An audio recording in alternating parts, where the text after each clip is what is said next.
네, 오늘은 203페이지입니다.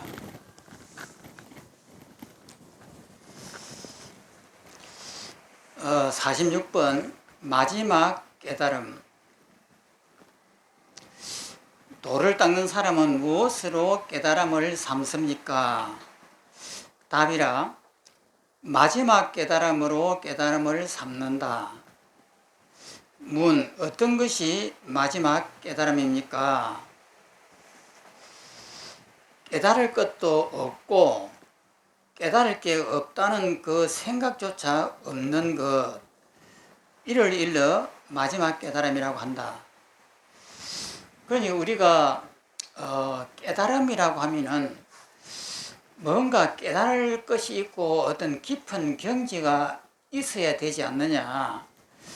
어떤 고요한, 지극한 고요한 이 선정 속에 들어가 있다든지, 아니면 텅 비어가지고 아무것도 없고 그 일체가 다 끊어진 어떤 그런 상태라든지, 이런 것을 우리가 상상을 합니다. 그런데 여기서는 깨달을 것도 없고 깨달을 게 없다는 그 생각조차 없는 것, 이것을 깨달음이라고 한다 했는데, 그러면 이것이 뭐냐는 거예요. 또 넘어가 봅니다. 문, 어떤 것이 깨달을 게 없는 것이며 어떤 것이 깨달을 게 없다는 그 생각조차 없는 것입니까? 답이라 밖으로는 색과 소리에 집착하지 않고, 이 색이라고 하는 건 물질입니다. 집이 높다든지, 경치가 아름답다든지, 예쁘다든지, 이런 것이 다 색입니다. 그 다음에 소리에 집착하지 않고, 남이, 나한테 욕하는 소리라든지, 또 나한테 좋은 소리라든지, 이런 것에 집착을 하지 않는다. 물들지 않고, 또 안으로는 헛된 생각을 일으키지 않는다. 망념을 일으키지 않는다. 우리는 생각을 많이 하죠. 하루하루를 보면은, 물론 많은 시간은 무심해 있습니다. 거의 24시간 중에서 거의 무심해 있죠. 그런데 생각을 할 때가 있단 말이에요. 자극을 받으면은 그 생각을 하는데, 그 생각에는 어떤 가치관이 있습니다. 좋은 집을 보면은 나도 저것을 가져야지.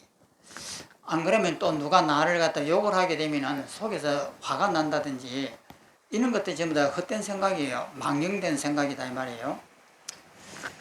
망령된 헛된 생각을 일으키지 않는 것, 이를 일러 깨달음이라 한다. 그러니 깨달음이라고 하는 것이 간단해요. 그러니까 예를 들어서 남이 나를 욕을 했을 때에 속에서 막 화가 이렇게 올라옵니다. 그거는 깨달음이 아니에요. 그러면은 그 남이 나를 이제 모욕을 했을 때에 내 마음이 나를 지키려고 하는 이 마음 때문에 막 이렇게 번뇌가 일어나잖아요. 그러면 그 일어나는 번뇌를 가만히 추적을 해가지고 안을 살펴보면 헛것이에요. 전부 다 나라고 하는 가상적인 것을 만들어 놓고 왜 나를 이렇게 무시하느냐, 이렇게 한단 말이에요. 그러면 무시한다라고 하면 내가 있다는 것인데, 그럼 나라고 하는 것이 뭐냐라고 물어보면은, 태어나가지고 지금까지 살아오면서 학교에서 배운 것이라든지, 이 세상이 우리에게 던져주는 어떤 가치관이라든지, 혹은 직장이라든지, 이런 것에 의미를 둬요. 의미를 두어가지고 그 의미를 두다 보면은 가상적인 내가 만들어집니다. 그러니까 나라고 하는 것은 있는 것이 아닌데, 우리가 그 가치관의 의미를 하나하나 두면서 가상적인 내가 만들어져요. 그 만들어지는 시기가 사춘기 때는 최대한으로 일어납니다. 친구들이 학교 반 안에서도 누가 공부를 좀 더 잘하면은 저 사람이 나보다 똑똑하다. 나는 왜 이렇게 이제 어리석을까? 그 다음에 남이 나보다 힘이 더 강하면은 나는 왜 이렇게 약할까? 남이 뭐 나보다 더 잘생기면은 뭐 이런 것에 대한 굉장히 심하게 일어나는 것이 사춘기 때예요. 그 사춘기 때에 근거를 해가지고 완전히 자아가 만들어져요. 그러면서 가상적인 내가 만들어진단 말이에요. 그러면 가상적인 이 나라고 하는 데는 갖가지 개념이 따라 붙습니다. 그래서 존재하지도 않는 그 개념이 붙어가지고 내가 실제 하는 것이 그냥 만들어지는 거예요. 그래서 이것을 추적을 해야 하고 하나하나 살펴보면 다 헛것이에요. 그러면 그 헛것을 전부 다 제거를 하면은 이것이 공이다 말이에요. 제거하게 되면은 거기서 무색의 선정이 일어납니다. 왜냐하면 나라고 하는 것이 없었는데 자꾸 나라고 하는 개념을 붙이다 보니까 내가 있는 것처럼 착각을 하게 돼요. 그래서 있는 것처럼 착각하는 그것을 제거를 한단 말이에요. 제거를 하게 되면은 완벽하게 제거를 하게 되면 내가 사라집니다. 실제 내가 있는 것처럼 보이지만은 이것은 내가 개념을 붙여서 있는 것이에요. 그 개념의 그 이름표를 떼어버리면은 내가 사라집니다. 내가 사라지면은 상대가 또 사라져요. 또 그리고 나와 이 두 가지를 보면은 내가 있으면은 이 컵이 있고 컵하고 내하고의 거리감이 이렇게 만들어지는데 이 가상적인 내가 만들어지니까 이것이 만들어지고 그 다음에 대상인 컵이 만들어지고 그 다음에 공간이 만들어져요. 높다, 낮다, 자다, 우다, 앞이다, 뒤다 하는 공간이 만들어집니다. 이것이 이 세상에 원래 있는 것은 아니에요. 그런데 나라고 하는 것을 가상적으로 딱 만들어 가지고 기준을 딱 세우면 그것이 만들어져요. 그런데 이것을 부숴버리니까 나라고 하는 기준을 부숴버리니까 내가 비워지니까 내가 확 비워져요. 비워지면 이 대상도 비워져요. 그리고 이 거리라고 하는 좌우 위 아래라고 하는 공간이 부서집니다. 시간과 공간이 부서져요. 그러면 이것을 공이라고 이렇게 합니다. 그러면 이러한 공의 상태가 이렇게 되면은 고요해지죠. 나도 없고 너도 없고 텅 비어있는 이 고요함이 생기는데 여기서 착각을 하는 거예요. 이 고요함 이것이 진리가 아닐까 하는 거예요. 그런데 이것이 진리가 아니에요. 그러면 진리라고 하는 것은 뭐냐면은 내라고 하는 이 가상적인 것을 이렇게 임의적으로 만드니까 이런 것들이 만들어진다 이 말이에요. 그러면 나라고 하는 가상적인 이 집착을 놓아버리는 순간 이것이 부서져요. 이 부서지는 그 휴증이 공이에요. 그러면 그 공의 상태가 그러면 고요한 상태가 있으면 그것이 진리냐? 그것이 만약에 진리라고 하면 우리는 영원하게 거기에 살아야 되겠죠. 그런데 그 공이라고 하는 것은 영원하지 않습니다. 그것은 임시로 만들어지는 거예요. 그래서 우리는 본능적으로 살아있는 이 습관이 업이 있기 때문에 다시 이 세상을 나올 수밖에 없는 거예요. 그러면 공이 부서진단 말이에요. 그러면 또 아쉬워하고 이렇게 하는데 원래부터 그 공은 존재하는 것이 아니에요. 있다라고 하는 이 집착을 너무 심하게 하다 보니까 이것을 부수니까 그것이 부수적으로 부작용으로 만들어지는 것이 공이에요. 그런데 이번에는 부작용으로 만들어지는 이 공이 진짜가 아닌가 하고 여기에 또 집착을 하는 거예요. 그래서 그러면은 텅 비어 있는 이 공, 또 이것을 선정이라고 그래요. 무색의 선정. 그럼 이 자리에 집착을 한단 말이에요. 서가모니가 처음에 알라마 깔라로부터 제7선정을 얻었고, 그 다음에 그 위에 스승으로부터 제8 우타카 라마부터로부터 제8선정을 얻었습니다. 공을 얻은 거예요. 완벽한 공을 얻은 거예요. 그런데 서가모니는 이것은 진리가 아니다라고 한 거예요. 그래서 거기에서 그것을 그만둔 거예요. 그러면은 우리가 오해하고 있는 이 고요한 이 선정, 그냥 즐거움밖에 없는, 그냥 이 속에 있으면은 모든 것이 다 놓여져 가지고 평화롭고 고요한 이 자리가 진리라고 생각을 했는데, 서가모니는 이건 아니다라는 거예요. 왜 그러냐면 이것이 진리라고 하면 내가 영원하게 여기서 살 수 있어야 되는데 못 삽니다. 배고프면 다시 깨어나야 돼요. 깨어나면 다시 오탁악세라고 하는 이 세계로밖에 나올 수밖에 없는 거예요. 그래서 어떠한 인도의 성자라 하더라도 이 고요한 선정 속에서 영원히 사는 사람은 한 사람도 없습니다. 그 속에 들어갔다가 다시 나오고, 나왔다가 괴로우니까 다시 들어가고, 이런 패턴이 계속 평생되는 것이지 영원하게 그 속에 못 살아요.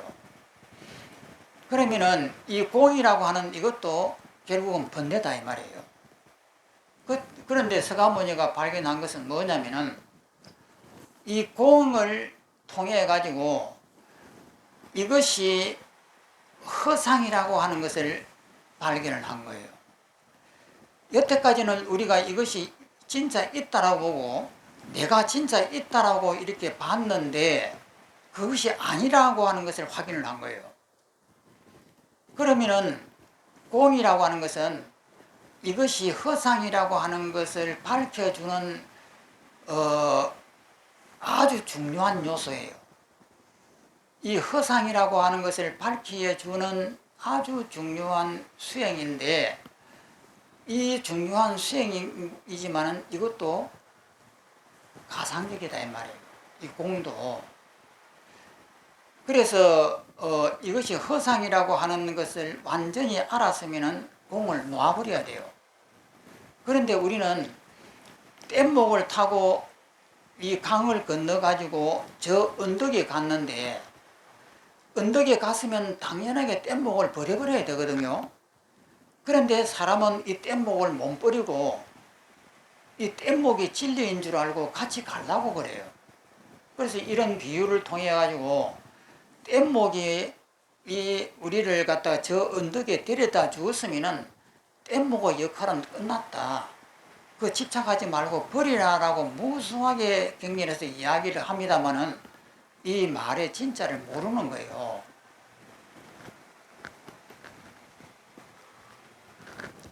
그러면은 공을 통해 가지고 이것이 가상적이라고 하는 지혜가 나와 가지고 깨달았단 말이에요. 깨달았으면은 우리가 이렇게 남하고 이렇게 그 화가 나갖고 싸울 때에 이 안을 이렇게 추적을 해보면은 내가 없다라고 하는 것이 밝혀져요. 밝혀지면서 이것을 깨버리고 이렇게 계속 안으로 파고 들어가서 깨버리고 나면은 내 마음이 고요해져요. 고요해지고 아무것도 없구나라고 하는 이 고요함 속을 순간적으로 들어가는 거예요. 들어가서 보면은 그 고요함 속에 안착을 하면 안 됩니다. 예를 들어서 내하고 저 사람하고 둘이서 다투고 있는데 이 사람이 선정에 들어가고 멍 때리고 가만히 있으면은 상대가 더 성질이 나죠. 아니 내가 지금 이렇게 연락에 지금 이야기를 하고 있는데 저 사람이 내 이야기를 안 받아주고 멍 때리고 오면서 몸본정 해버린다 이 말이에요. 그러면 상대가 가만히 있겠어요? 더 발광을 하죠. 그래서 그렇게 돼서는 안 된다 이 말이에요. 그래서 내가 공에 이렇게 들어가서 이 수행이 잘 되는 사람들은 그 순간적으로 내 속을 바라보면은 전부 다 이렇게 해체가 된단 말이에요. 해체가 되면서 그 속에 고요함 속에 이렇게 이제 잠기잖아요.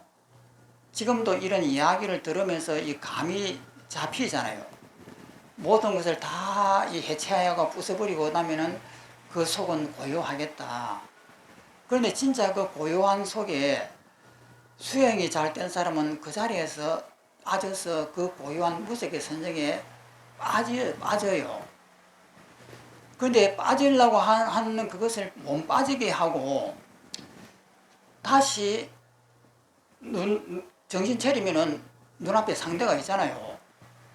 그러면 상대를 보면서 조금 전까지만 해도 화가 이렇게 막 나고 상대가 미웠는데 금방 찰나의 그 해체를 통해 가지고 내가 밑바닥까지 가본 거예요.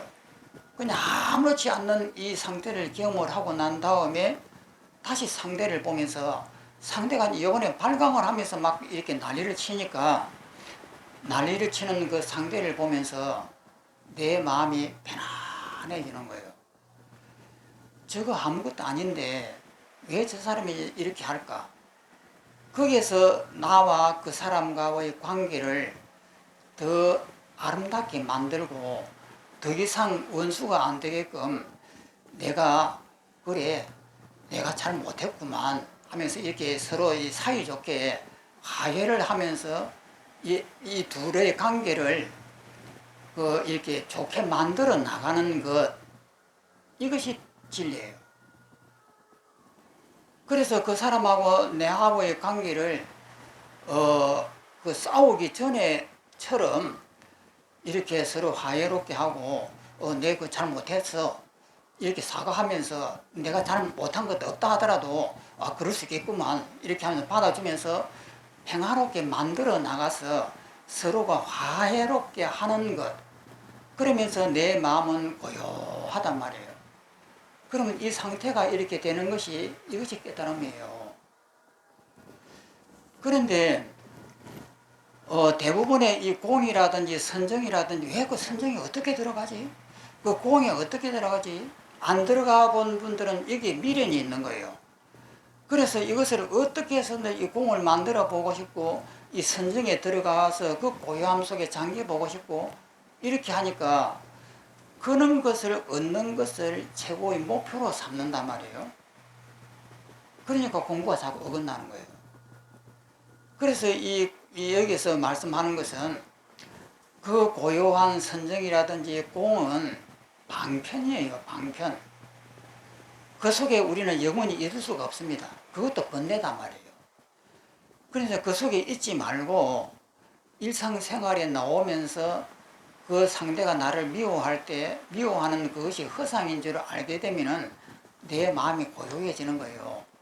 고요해진다고 해서 별것입니까? 그 사람하고 싸우기 전에 난 고요했습니다. 그런데 그 사람하고 싸우면서 마음이 흔들렸던 것이지 그 사람이 하고 싸우기 전에는 내 마음이 고요했습니다.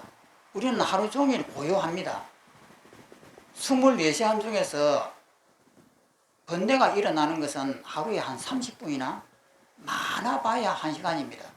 그 나머지는 고요해요. 아무 일이 없고 그냥 평화롭습니다. 그것이 진리예요. 그런데 누가 자극을 받으면은 그때부터 내가 나오면서 이 번뇌가 일어나는 거예요. 그런데 그 번뇌가 일어날 때에 그러면은 나를 비우고 그 사람하고 다시 화해롭게 만들어지면은 다시 내 마음은 고요해져요. 아무 일이 없는 거예요.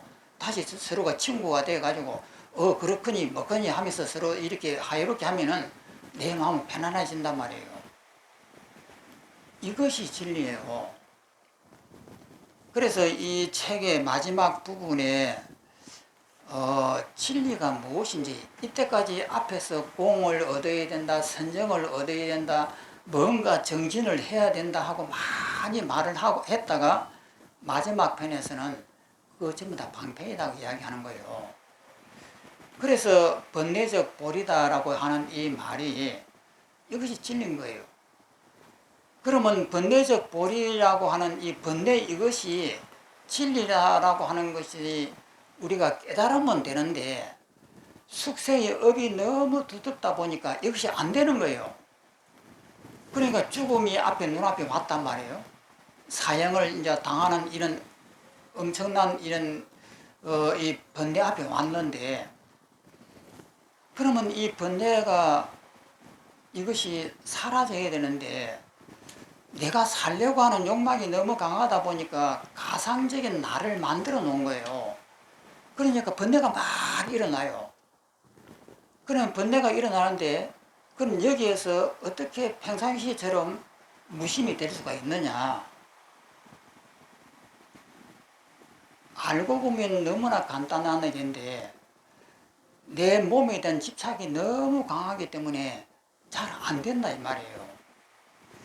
그러면 그 안 되는 것은 내가 집착이 많아서 그렇다라고 하는 것을 우리는 배웠습니다. 배웠으면 평소시에 내 집착을 없애는 노력을 많이 했어야 되거든요.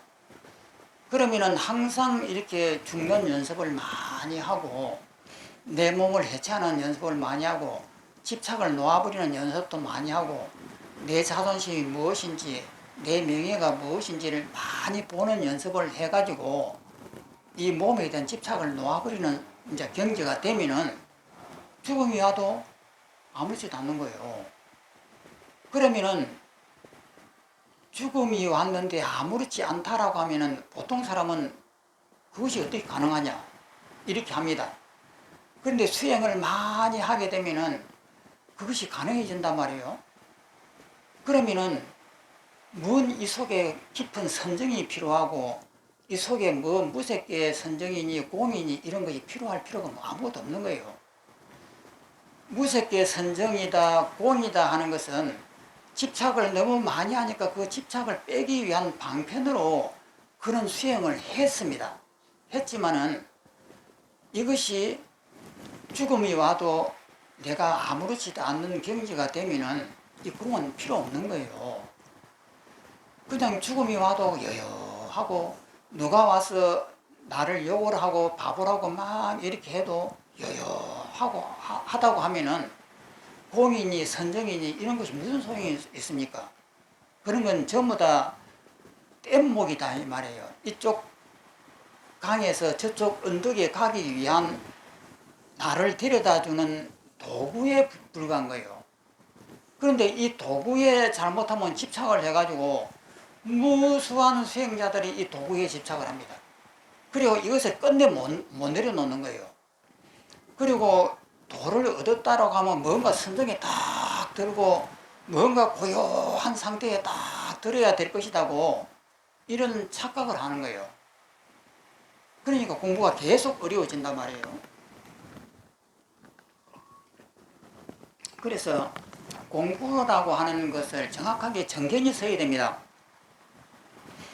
정견이 안 서고 이런 선정에 집착을 한다든지 마음이 고요한 상태에 이렇게 선정 속에 딱 잠겨 있는 것, 이런 것이 공부다라고 하게 되면은 영원하게 깨달음은 얻지 못합니다. 그러면 깨달음이라고 하는 것은 뭐냐면은 이 번뇌가 일어났을 때 우리가 무수하게 이야기합니다. 대부분 이런 이야기 하잖아요. 그렇거니 하고 살아라 이거예요. 그러니까 번뇌가 왔을 때 발광을 하고 막 일어나는데 그렇거니 하고 살아라 하면 그것이 말이 됩니까? 보통 사람은 안 되는 거잖아요. 그런데 수행을 하다 보면은 그것이 된단 말이에요. 그래서 죽음이 와도 내가 흔들리지 않고 죽음이 허상이라고 하는 걸 알았기 때문에 누가 나를 갖다가 모욕을 한다고 해도 내 마음이 흔들리지 않는단 말이에요. 그러면은 우리한테 무엇이 얻어지느냐면 인생이라고 하는 것이 뭐냐 하는 거예요. 삶이라고 하는 것이 뭐냐. 또 우리가 또 성인으로부터 만물의 영장이 되면은 만물의 영장다운 행동을 해야 된다. 뭐 이런 것들이 우리는 학교에서 배웁니다. 그러니까 도인이 되려고 하면은 이런 모든 문제로부터 초월할 수 있는 뭔가가 있어야 되지 않을까? 이런 생각을 하는 거예요. 그런데 그런 것들이 전부 다 우리가 만들어내 놓은 하나의 환이다 이 말이에요. 그러니까 너 인생을 갖다가 이 세상에 왔으면 잘 살았느냐 이렇게 물어보면은 내가 대통령도 못 됐고 무수한 부자도 못 됐고 아파트도 100평짜리도 못 사봤고 나보다 높은 어떤 고관 대작도 못 떼봤고 그럼 내 인생이 실패한 거 아니냐 이렇게 생각을 해요. 그럼 그것이 왜 그러냐면 내가 잘못된 가치관을 집어넣어서 그런 것입니다. 그러면 제일 좋은 공부는 뭐냐면은 그런 물론 대통령이 되어도 좋고 최고의 부자가 되어도 좋습니다. 그런데 그 최고의 부에 내가 집착을 하지 않고 최고의 대통령에 내가 집착하지 않는 거예요. 그리고 대통령이 된다고 해서 대통령이 거지보다 높은 것도 없고 부자가 된다고 해서 거지보다 높은 것이 없단 말이에요. 왜냐하면 이 세상은 가상적인 것이에요. 전부 다 허상들이에요. 이 세상이 전부 다 허상이지만은 내가 인간으로 업으로 태어난 이상 인간의 업에 세상이 있다 이 말이에요. 그것을 인정을 하는 거예요. 내가 태어났으면 인간으로서의 이 시각이 보이는 거예요. 그러면 내가 인간으로서 태어났으면 이런 일을 갖다가 하면서 산다.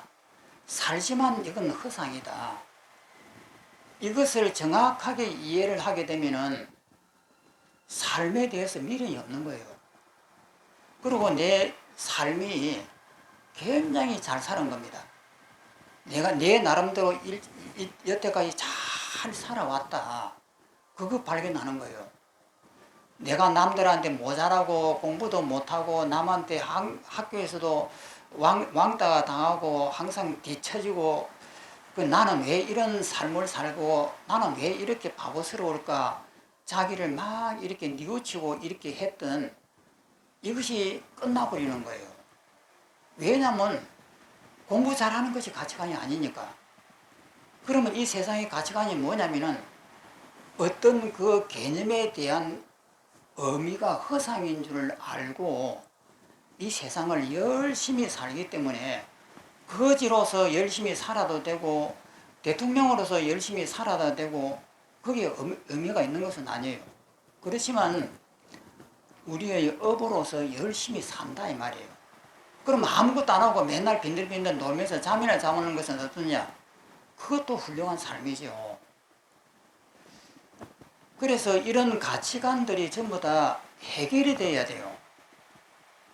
그렇게 해결이 되면은 도인이 된 거예요. 도라고 하는 것은 그것이니까요. 그러니까 깊은 삼매라든지 선정에 못 들었다고 해갖고 나는 공부가 안 됐나? 이건 잘못이에요. 스가모니도 버리는 것을 우리가 그것을 대잡을 필요가 없는 거예요. 그러면 정견이라고 하는 이것을 정확하게 알아야 됩니다. 그러니까 내 몸이 공하다라고 하는 것을 정확하게 알아야 돼요. 그래서 그러면 이 공한 이것을 어떤 특별한 수행이 필요하냐? 아니에요. 그러면 뭐냐면 번뇌가 일어날 때에 번뇌를 가만히 바라보는 거예요. 바라보면은 우리가 뭐 몇 년 공부했으니까 번뇌 바라보면은 다 가짜잖아요. 그러면 이것이 가짜라고 하는 사실을 알면은 마음이 고요해져요. 그 고요해진다라고 하는 이 뜻을 정확하게 알면 됩니다. 그것이 고요해지고 천지가 조용해져요. 조금 전까지만 해도 저 사람의 말에 내가 휘둘리고 속에서 뭔가 올라오면서 막 이렇게 헷갈렸는데 그것이 허상인 줄 알면은 내 마음이 그냥 고요해진단 말이에요. 아무 일이 없고 이것이 무사인이구나. 아무 일 없어지구나. 그것을 내가 조금만 느낄 수가 있잖아요. 그러면 그 속에서 느끼면서 이것이 진리구나. 내가 여기서 조금 더 수행력만 있으면은 이 고요한 자리에다가 몰입만 할 수 있으면 선정에 들겠구나. 그래갖고 남하고 지금 싸우고 있는 이 순간에도 선정에 들어가고 고요한 상태를 내가 유지할 수도 있겠구나. 이것이 눈에 보이면 되는 거예요. 서로 그렇게 안 된다 하더라도. 그래서 무사인이 무엇이다라고 하는 것이 알아지면 됩니다. 그러면 그 상태에서 다시 상대가 나를 모욕하는 말을 이렇게 들어본단 말이에요. 들어보면은 아무것도 아니다 말이에요. 저 사람이 나를 무시하고 나를 바보 취급하고 막 이렇게 하는 것이 우습다 말이에요. 그것이 여유하다는 거예요. 그래서 공이라고 하는 이것을 짐작을 하고 짐작을 딱 해가지고 이 속에 조금 더 내가 몰입을 하면은 무섭게 선정 속으로 빠지겠구나. 이 감을 잡을 수 있으면 됩니다. 그리고 그 다음에 이 고요한 이 상태를 딱 만들어 놓고는 그 다음에는 상대하고 이렇게 대화를 해보면은 그 전부 다 상대와의 대화가 전부 다 흑상이거든요. 그러면서 내 마음이 편안해지면서 그 대화를 이끌어 나가면서 정견이 생겨요. 이것이 무사인이구나. 이것이 진리구나. 이것이 보리적 번뇌구나. 번뇌가 바로 보리구나 하는 이것이 그 자리에서 정리가 되어버려요. 깊은 선정에 들어가서 정리가 되는 것이 아니고 그 작은 이 난정인 세제일법이라고 하는 사향 속에서도 이것이 정리가 됩니다. 그래 되면은 그 다음에 정견이 생겨가지고 자기가 이때까지 수행했던 것을 정리가 돼야 돼요. 그래서 확고한 확신이 이렇게 딱 만들어지면서 두분 다시 도를 찾으면서 도에 빠져들지 않는 거예요. 나 이제 끝났어. 나 이제 공부가 나 완성됐어. 하는 이 확신감, 이것이 부처예요. 이 확신감이 안 생기면은 또 헤매는 거예요.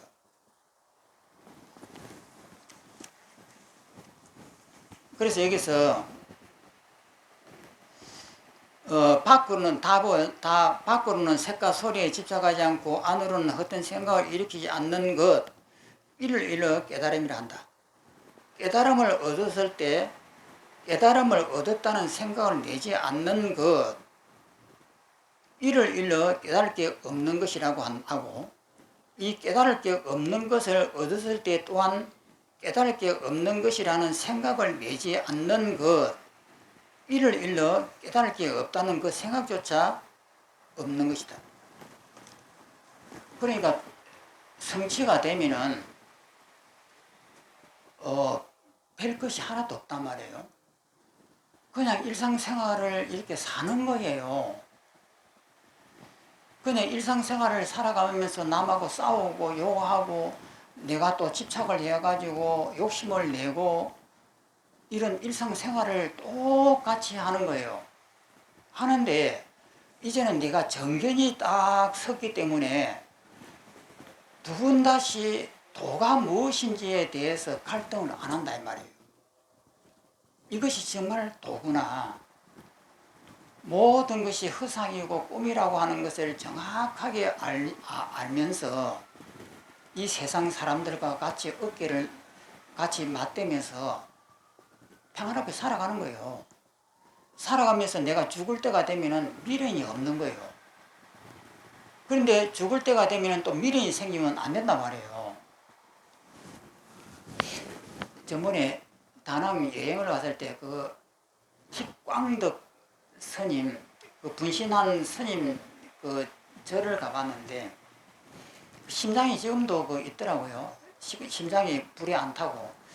그런데 어떻게 해서 그렇게 되는지는 모르겠습니다만은 그래서 이제 그 틱광덕 스님이 그때 이제 분신을 하고 난 다음에 영국 지배를 받다가 이제 대통령이 이제 영국의 이제 그 로버트나 같은 대통령 밑에서 불교를 갖다가 탄압을 하고 법회를 못하게 만드니까 이제 분신을 했다고 그러잖아요. 그러고 난 다음에 그 대통령이 이제 다시 물러나면서 인도는 베트남은 혼란에 빠져가지고 그 뭡니까 전쟁이 벌어졌잖아요. 남쪽 북쪽으로 우리 한국도 거기에 참여를 하고. 그런데 그 중간 그 사건이 그 틱광덕이 스님이라고 그렇게 하더라고요. 그런데 거기에서 틱광덕 스님 그 밑에서 그 틱낙한 스님도 거기서 배출되는가 봐요.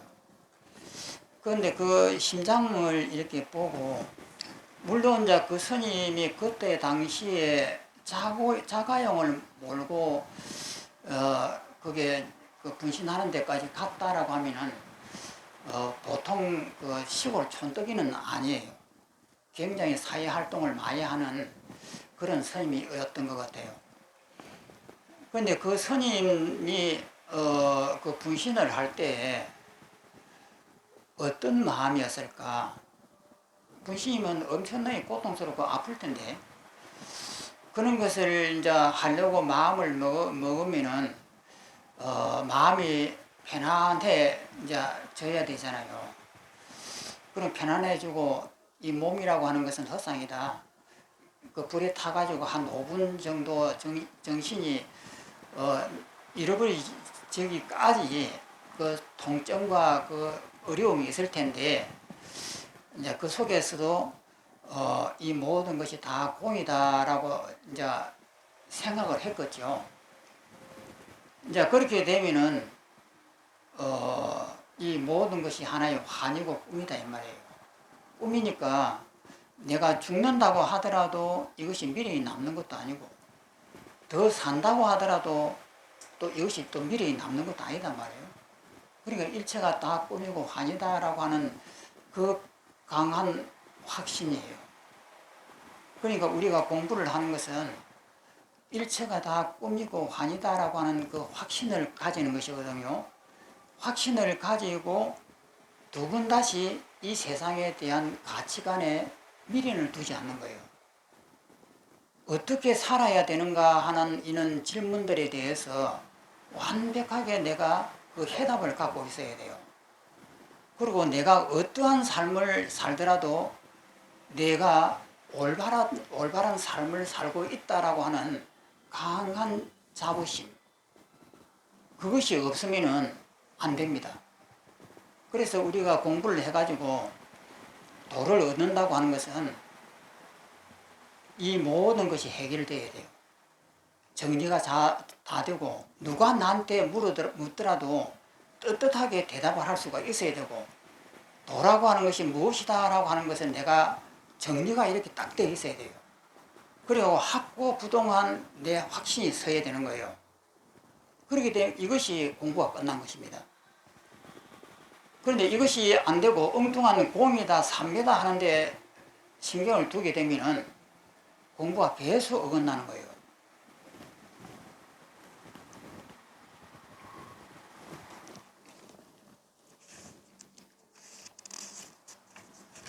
또 넘어가겠습니다. 47번. 어떤 것이 해탈한 마음인가? 문. 어떤 것이 해탈한 마음입니까? 답. 해탈한 마음도 없고 또한 해탈한 마음이 없다는 그 생각조차 없는 것, 이를 일러 참해탈이라고 한다. 건강경에서 법조차도 오히려 버려야 하거늘 하물며 법 아닌 것이야 더 말할 필요가 있겠는가 라고 하였는데, 법은 유를 말하는 것이다. 법이라고 하는 것은 개념과 물질과 모든 이런 것이 법이에요. 그러면은 법은 유를 말하는 것이요, 법 아닌 것은 무를 말한다. 법 아닌 것은 공을 이야기하는 거예요. 이때까지 우리가 가지고 있는 이 개념들을 전부 다 법이라고 합니다. 그러면 그 개념을 다 부숴버리는 것이 법 아닌 것이에요. 무다 이 말이에요. 공입니다. 무를 말한다. 다만 유와 무를 취해 집착하지 않는다면 이것이 꽃참여들이다. 그런데 우리는 유를 부수기 위해서 공에 집착을 해요. 그 공이라고 하는 그 고요한 그 공을 얻으려고 엄청 노력을 합니다. 그런데 그 공도 결국은 번뇌라고 하는 것을 모르는 거예요. 그래서 이 공에 떨어지면 안 된다 이 말이에요. 그러면 진리는 무엇이냐? 유라고 하는 것은 우리가 알고 있는 집착인데 그 집착을 놓기 위해서 독약을 줍니다. 그 독약이 뭐냐면 공이에요. 그러면 독약을 통해 갖고 유를 잡았습니다. 모든 것이 없다라고 하는 것을 잡았는데 이번에는 없다라고 하는 이 독약에 우리가 빠져 있는 거예요. 이것이 진리라고 착각을 해요. 그런데 이 공이라고 하는 이 독약이에요. 그러면 그 공도 버려버려야 되거든요. 그럼 버려버리면 어떻게 되느냐? 일상생활이에요. 그냥 일상생활에서 우리는 하루 종일 무심한 상태에 삽니다.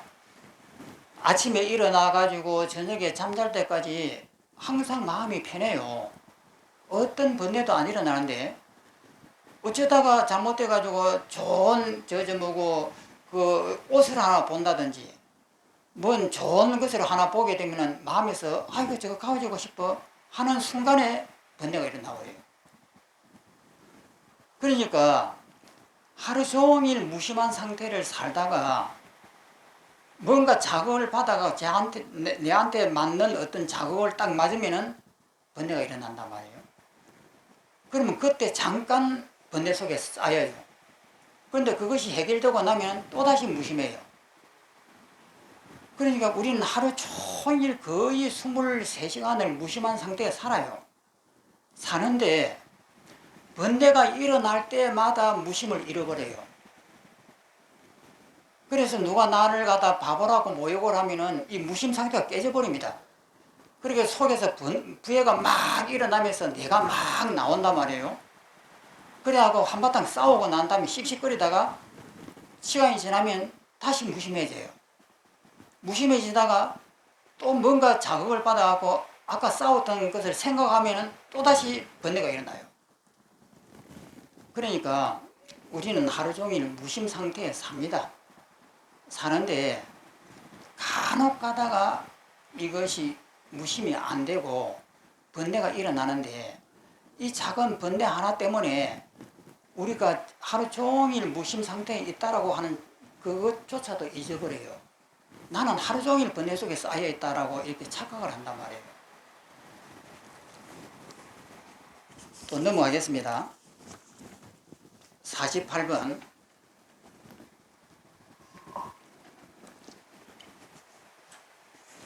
마지막 번뇌가 사라져 도를 얻는 것. 질문. 어떻게 도를 얻습니까? 답이라. 마지막 번뇌가 사라져 도를 얻는 것으로서 도를 얻는 것을 삼느니라. 어떤 것이 마지막 번뇌가 사라져 도를 얻는 것입니까? 답. 도를 얻을 것도 없고 도를 얻을 게 없다는 그 마음조차 없는 것. 이를 일러 마지막 번뇌가 사라져 도를 얻은 것이라 한다. 그러니까 도라고 하는 것이 남아있으면 안 돼요. 그러면 무엇이 도냐면은 이 번뇌가 도예요.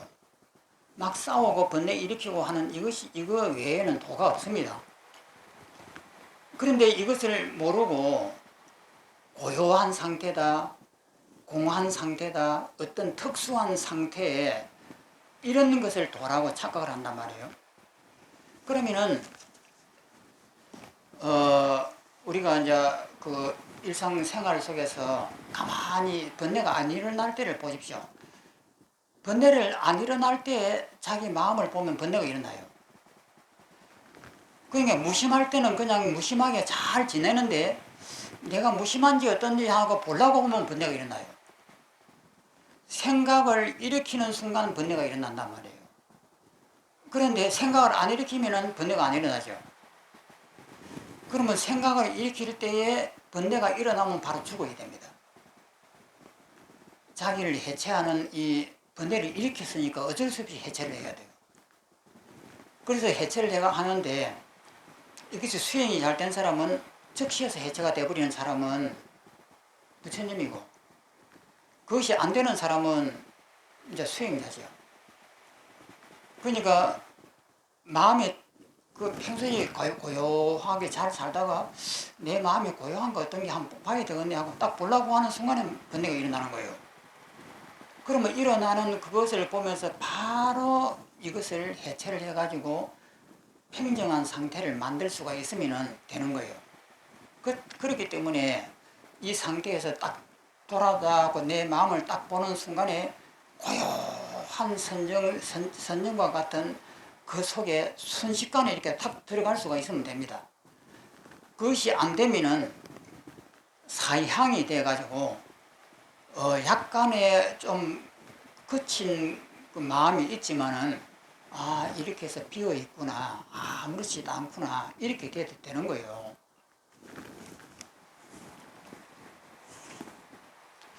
그래서 우리가 이 고요한 니르바나를 얻으려고 노력을 많이 합니다.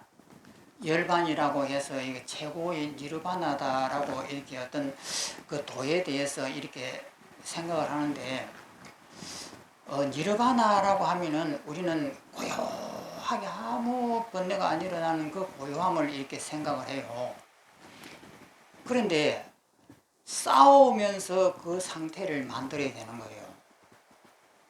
번뇌를 막 일으키고 싸우고 하는 그 순간에 이 니르바나가 만들어져야 된다 이 말이에요. 그러니까 내가 이제 그 틱광덕 스님처럼 이제 휘발유를 들고 그 뒤에서 제자가 휘발유를 뿌려주니까 그러니까 나이타를 가지고 틱광덕 스님이 자기 스스로 불을 붙였다고 하잖아요.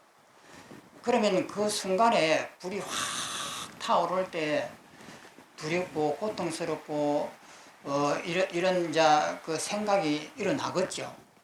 일어나는 그 순간에 내 마음이 이거 전부 다 허상이고 공이다, 평소시에 많이 연습을 했을 테니까 거기에서 아무 일이 없다라고 하는 것을 갖다가 만들면 된다 이 말이에요.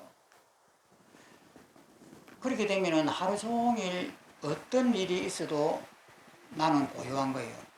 그리고 죽음에 대한, 삶에 대한 미련도 평소시에 많이 정리를 했기 때문에 미련도 없을 것이고, 내가 더 화려한 삶을 살아야 되겠나 하는 생각도 없고, 이제 죽어서 나가 너무 원통하지 않나 이런 생각도 없고, 그 이전에 다 정리가 됐을 테니까 그 정리가 다 돼가지고 내 마음속에 확신이 있는 것, 이것이 깨달음입니다. 두 번 다시 이 공부에 대해서 미련이 없어야 돼요. 내 마음이 완벽하게 해결이 됐고 나는 결론에 냈다라고 확신이 들어야 된다 이 말이에요. 또 넘어갑니다. 49번 마지막에 얻는 공. 어떤 것이 공부하면서 마지막에 얻는 공입니까? 답이라 공인 것도 없고 공이 없다는 그 마음조차 없는 것, 이를 일러 마지막에 얻은 공이다. 그러니까 계속해서 공에 떨어질까 싶어서 이렇게 계속 당부를 하는 거예요. 공 그것은 진리가 아니다 이 말이에요. 그래서 공은 방편이에요. 그래서 이 모든 이 뗏목을 이제 마지막에 저 언덕에 건너가면은 버려버려야 되는 거예요. 그러면 언덕에 걸려가서 버려버리면은 일상생활에서 이 중생심이라고 하는 일상생활 속에서 내 마음의 정리가 된 것이에요.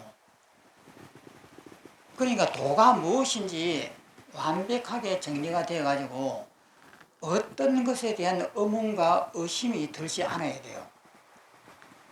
누가 이렇게 말을 하면은 그것이 옳은가 하고 내가 마음에 또 의심이 들고, 이것이 내가 하고 있는 이것이 맞나? 이렇게 생각되면 이건 도가 아니에요. 그래서 이 정견이 바르게 서야 된단 말이에요. 그래서 이 공에 잠기고 삼매에 잠기고 하는 이것이 문제가 아니라 내 마음에 정리가 돼야 돼요. 도라고 하는 것이 무엇인지 두 번 다시 의문 의심이 안 생겨야 돼요. 어떤 누가 무슨 말을 하든지 내 마음속에 정리가 되어 있어야 돼요. 도라고 하는 것은 이런 것이야. 나는 여기에 전혀 두 번 다시 여기에 흔들리지 않아. 하고 확고한 확신 서는 것. 이것이 마지막 얻은 공입니다. 또 넘어갑니다.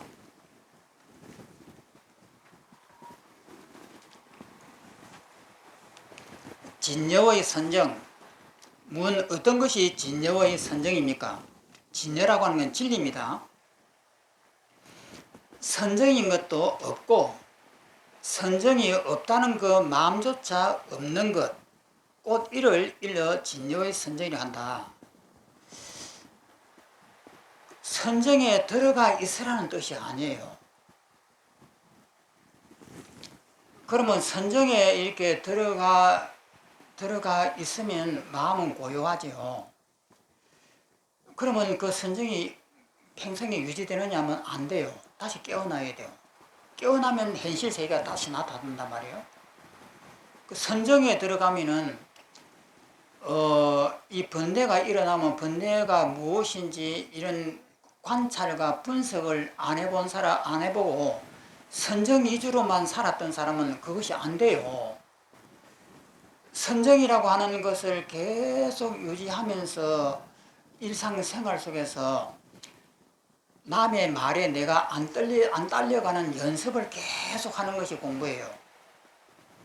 그러니까 선정이라고 하는 고요한 속에 내 혼자서 잠겨 있는 것이 공부가 아니라 일상생활 속에서 나와서도 내가 이렇게 선정이 이렇게 항상 집중이 되어 있단 말이에요. 집중이 되어 있기 때문에 남이 나를 갖다가 욕을 했을 때에도 이 집중을 안 놓치는 거예요. 집중을 놓치면은 그게 끌려가요. 근데 집중을 안 놓친 상태에서 그 말을 가만히 들으면은 내가 안 흔들려요. 그러면 거기에서 또다시 내가 사형을 당한다.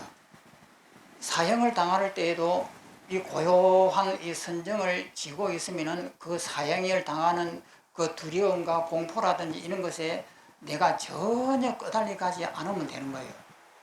그러면은 화두라든지 이런 선정이 잘 된 거예요. 그러면 이제 그렇게 하든지 안 그러면 서가모니처럼 분석을 하는 거예요.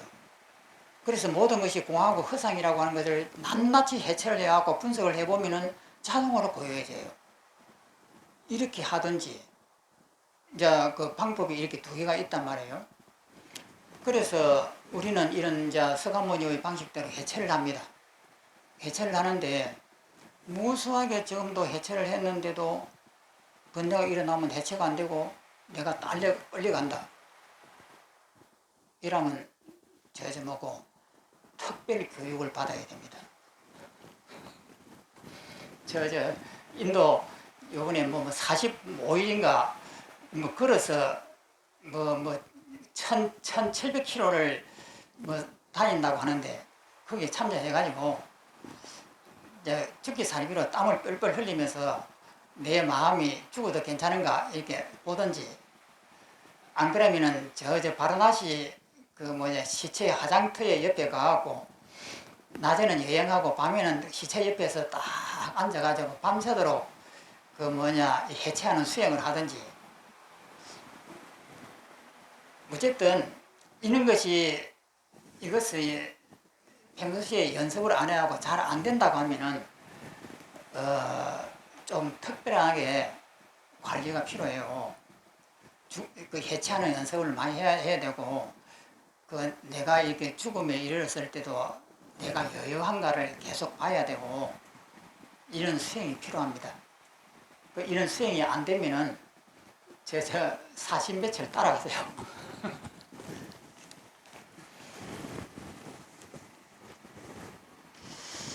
또 밑에 보면 경에서는 결정된 법이 없는 것, 이 정한 법이 없다 이 말이에요. 정한 법이 없는 것 이를 일러 높고도 올바른 깨달음이라고 하며, 그러니까 어떤 법이 이런 것이야 라고 우리는 잘못하면 이렇게 생각하는데 정한 법이 없는 거예요. 일체를 놓아버려야 된다 이 말이에요. 올바른 깨달음이라 하며, 또한 여러께서 말씀하신 만한 결정된 법이 없다. 정한 법이라고 하는 것이 없다 이 말이에요. 그런데 우리는 잘못하면 공이다, 삼매다, 그 고요함이다 이런 것을 정한 법이라고 여기에다 집착을 해요. 그런데 실제 이것이 아니다 말이에요. 이것 벗어나는데 상당한 시간이 걸립니다.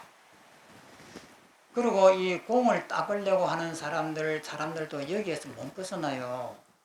이 공부라고 하는 어떤 거기에 집착을 해가지고 진짜 벗어나기 힘듭니다. 그런데 그래서 이 공부는 미련하게 공부해야고는 안 되는 것이고 지혜가 있어야 돼요. 지혜가 있으면 간단한데 미련하면은 그 선정이다 공이다 하는 이런 것에 빠지려고 그런 데 들어가려고 어마한 시간 낭비를 합니다. 그래서 번뇌가 이렇게 일어나면은 번뇌 이걸 이렇게 관찰을 해보는 거예요. 왜 번뇌가 일어나지? 보면은 남이 나를 바보라고 했을 때 내가 번뇌가 훅 일어난단 말이에요. 자존심이 상하잖아요. 내가 왜 바보야? 나 너보다 더 똑똑해 하는 자존심이 쑥 일어난단 말이에요. 일어날 때 관찰을 해보는 거예요. 자존심이 뭐지? 내가 있다라고 지금, 내가 높다라고 지금 말을 하는데 내가 무엇이 높지? 내 몸뚱이라고 하는 것은 지수화풍이고 이런 것인데 내가 왜 높지? 이것을 이렇게 뚜렷이 이렇게 살피면서 관찰해갖고 쭉 들어가 보면은 다 허상이에요. 다 허상이라고 하는 것이 알아지는 순간에 마음이 놓여요. 마음이 편안해진단 말이에요. 이것이 공이에요. 이 편안함이 조금 더 몰입이 되면 무색에 선정이 되고 조금 몰입이 안 되면 색계 선정이 되는 거예요. 그래서 이 고요한 상태에 아무 일이 없네. 그 내가 이거 바라보면 아무 일이 없구나. 이렇게 고요하구나. 이렇게 느낀단 말이에요. 그러면 그것은 사향이 된 거예요. 그러면 사향이 됐으면은 여기서 더 내가 몰입도가 크면은 이 고요한 상태에서 내가 그것을 바라보는 이 관계를 떠나가지고 그 속에 확 하고 몰입이 되면 무색에 선정이 되는 것이고, 무색에 선정이 안 되면은 보는 내가 어느 정도 남아 있으면서 고요하네. 내가 죽어도 괜찮고 내가 모든 것을 다 포기해도 괜찮네. 남이 나를 그 모독을 했을 때 나 다 놓아버리고 나면은 이 자리는 이렇게 고요하네. 이거 느끼면 되는 거예요. 그러면 이 고요한 이 상태가 진리입니다. 그러면 그 고요한 상태에서 다시 그 사람을 본다 이 말이에요. 보면 마음이 안 일어나면 그것이 진리예요.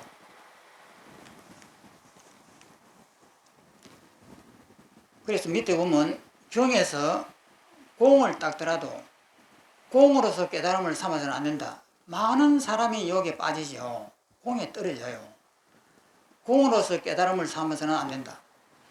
라고 하였으니 공이라는 생각을 내지 않는 것이 곧 이것이다. 정말 무수한 사람이 이 공에 떨어집니다. 그 다음 또 밑에 선정을 닦더라도 선정으로서 깨달음을 삼아서는 안 된다. 라고 하였으니 선정이라는 생각을 내지 않는 것이 곧 이것이다. 그러니까 관찰해 보면은 거기에서 조금만 이렇게 몰입이 되면은 이제 숙달이 되면은 거기서 바로 무섭게 선정을 빠져버린단 말이에요. 빠져버리면 그 고요함 속에서 10분이고 20분이고 잘못 오래 있으면 1시간도 있고 2시간도 있고 막 어떤 스님들은 한 달도 있고 이런다고 그러잖아요. 그래서 그 선정을 도로 생각하면 안 된다 이 말이에요. 선정이라는 생각을 내지 않는 것이 곧 이것이다. 또 밑에 깨끗한 마음을 얻더라도 깨끗한 마음으로서 깨달음을 삼아서는 안 된다 라고 하였으니, 깨끗한 마음이라는 생각을 내지 않는 것이 곧 이것이다. 청정한 마음이다, 이건 낼 것이 없다 이 말이에요. 청정한 것이 따로 있나요?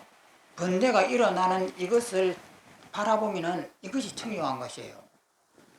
번뇌가 일어나고 화가 일어나고 할 때에 그것을 바라보면은 그것이 그 집착만 빠뜨리고 보면은 그것이 고요해요. 그러니까 청정한 것이라고 하는 것이 따로 있는 것이 아니다 말이에요. 또 넘어갑니다. 만약 선정을 얻고 깨끗한 마음을 얻으며 어떤 곳에도 집착 없는 마음을 얻었을 때에, 여기서 어떤 곳에도 집착 없는 마음은 무심입니다. 원문에는 보면은, 왼쪽에 원문을 보면은 무심을 이렇게 썼습니다. 일체처에 무심할 때에 이 말이거든요. 그건 여기서는 번역을 어떤 곳에도 집착 없는 마음을 얻었을 때에 이렇게 번역을 했습니다. 무심을 얻었을 때에 이와 같은 것을 얻었다는 생각을 낸다면 모두가 다 망상이니 곧 이런 생각에 얽매이는 것을 해탈이라고 하지 않는다. 무심이라고 하는 것이 뭐냐는 거예요. 마음이 없다라고 하는 것을 무심이라고 합니다. 그러면 마음이 없는 것을 어떤 상태를 마음이 없다고 하느냐? 우리가 남이 나를 바보라고 욕을 하면은 내가 화가 이렇게 나요. 그러면 그것이 무심이 안 됩니다. 화가 났으니까 무자의 반대인 유자가 돼 유심이 되죠. 그런데 그 화라고 일어날 때에 그 화가 허상이라고 하는 것을 알면은 마음이 조용해져요. 그것이 무심이에요. 번뇌 속에서 번뇌에 끌려가지 않으면서 마음이 자유로운 것, 이것을 무심이라고 합니다.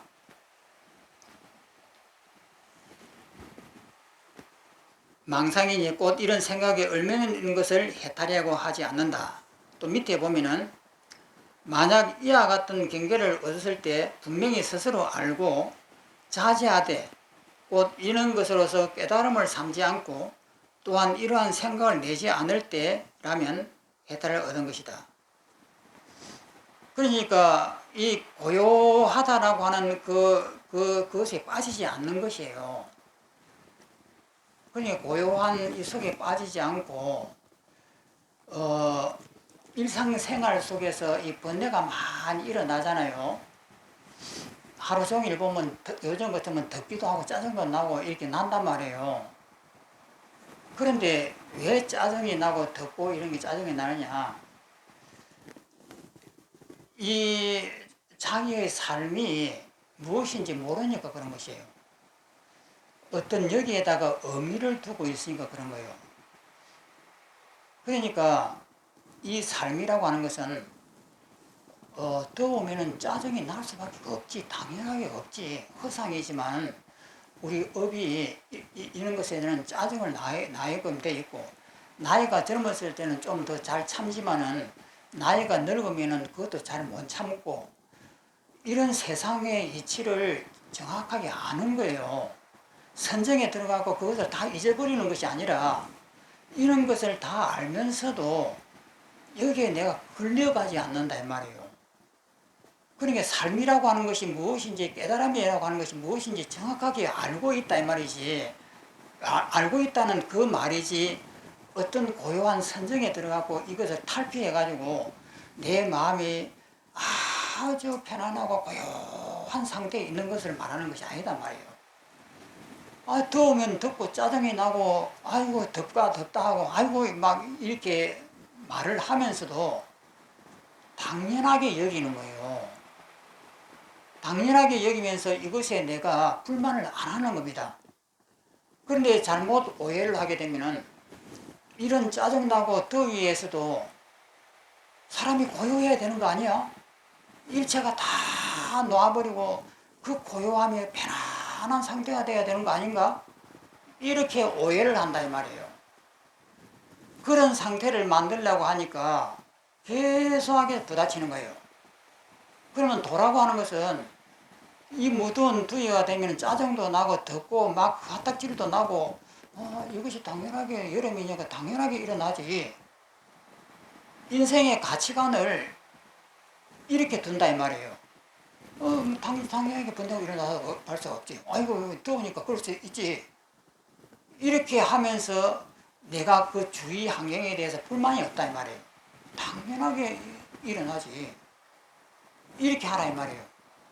그 집에서도 싸우면서 안 싸우고 살 수가 있나요? 싸우는 거지. 싸우면서 당연하게 우리가 살려고 하면 이렇게 싸울 수밖에 없지. 이렇게 하는 것이에요. 그런데 도에 고요함이 되어야 된다고 생각하면 전부 다 번뇌가 됩니다. 싸우는 것도 번뇌가 되고 막 이렇게 된단 말이에요.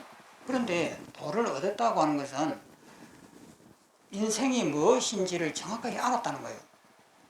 부부가 같이 살면은 당연하게 싸우는 것이고, 그래, 싸울 수도 있지. 이것이 인생이지.